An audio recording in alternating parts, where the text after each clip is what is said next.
Эми алдыда өтө турган оюндарга аябагандай көп сандаган чет элдик коноктор келет. Аларды кабыл алуу шарттары кандай болот?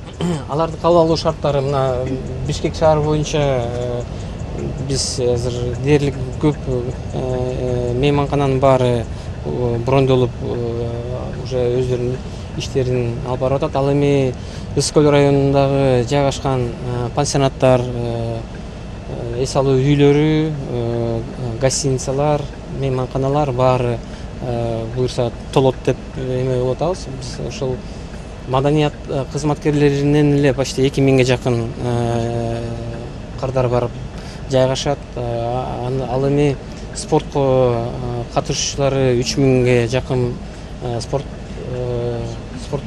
өкүлдөрү жайгаштырылат. Андан тышкары ошол биздин жарандар, биздин кардарлар, туристтер келип Ысык көл районуна болжол менен 100 миңден кем эмес туристтер келет деп болжолдоп атабыз.